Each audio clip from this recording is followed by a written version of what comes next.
اور میرا نبی کہہ رہا ہے کاش میرے ماں باپ زندہ ہوتے، اور نہیں تو میری ماں زندہ ہوتی تو تم دیکھتے میں کیا کرتا، میں عشاء کی نماز کے مصلی پہ ہوتا اور میں سورۃ فاتحہ پڑھ رہا ہوتا، اور ادھر سے میرے گھر سے میری ماں مجھے کہتی محمد، تو میں ماں کے لیے نماز توڑ دیتا۔ سبحان ہاں، میں ماں کے لیے نماز توڑ دیتا۔ اور میرے نبی سے پوچھا گیا یا رسول اللہ قیامت کب آئے گی؟ یہ بچیاں غور سے سنیں، سارے سنوں پر یہ خاص طور سے سنیں۔ آپ نے کہا اللہ کو پتہ ہے، کہ یا رسول اللہ کوئی نشانی بتا دیں۔ تو آپ نے کہا جب بیٹیاں بھی ماؤں کو ذلیل کریں گی تو قیامت آئے گی، جب بیٹیاں بھی ماؤں کو ذلیل کریں گی تو قیامت، ان تلد الامۃ ربتہا، جب ماں کے ساتھ بیٹیاں نوکر جیسا سلوک کریں گی، نوکرانی جیسا سلوک کریں گی تو قیامت کے نکارے پہ چوٹ پڑ کے رہے گی۔ یہ نہیں کہا جب کفر پھیل جائے اور جب اسلام مٹ جائے گا، حالانکہ قیامت تو اس وقت آئے گی جب دنیا میں ایک مسلمان باقی نہیں رہے گا۔ یہ واقعہ کی سنگینی کو بتانے کے لیے فرمایا جب ماؤں کو ذلیل کیا جائے گا قیامت آ جائے گی۔ میرے نبی نے فرمایا عمر تیرے دور میں ایک شخص آئے گا اویس، اس کا قبیلہ ہوگا مراد،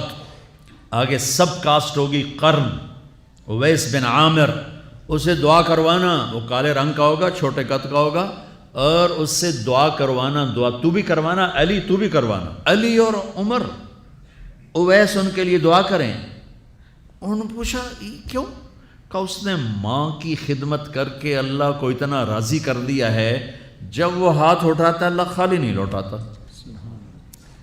اللہ کی قسم عمر و علی کو اویس کی دعا کی ضرورت نہیں تھی،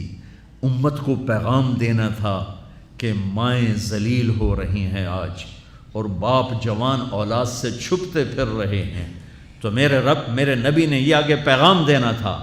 کہ نبی ہو کر رسول ہو کر کہہ رہے ہیں کاش ماں ہوتی تو میں اس کے لیے نماز توڑ دیتا۔ آپ کو 8 عورتوں نے دودھ پلایا والدہ سمیت، ان میں ایک ایمن بھی ہیں، آپ کے والد کی باندی، تو گھر میں تشریف فرما تھے، ایمن بیٹھی تھی حضرت عائشہ، تو ایمن کہنے لگی یا رسول اللہ پانی تو پلا دیں، تو اللہ کے نبی ایک دم اٹھے، تو حضرت عائشہ ناراض ہو گئی، ایمن اللہ کے رسول کو کہتی پانی پلا، کہا تو اور کیوں نہ کہوں، میرا بیٹا ہے میں نے دودھ پلایا۔ تو حضرت میرے نبی نے کہا ہاں ہاں عائشہ یہ میری ماں ہے، اس کا میں نے دودھ پیا ہے۔ آپ اٹھے، گھڑے میں سے پانی بھر کے یوں دونوں ہاتھوں سے حضرت ایمن کو پیش کیا جو حبشی باندی تھی، چونکہ دودھ پیا ہے تو ماں کا لفظ صادق آ گیا، تو بجائے اس کے کہ برا مناتے آپ خادم بن کے اپنی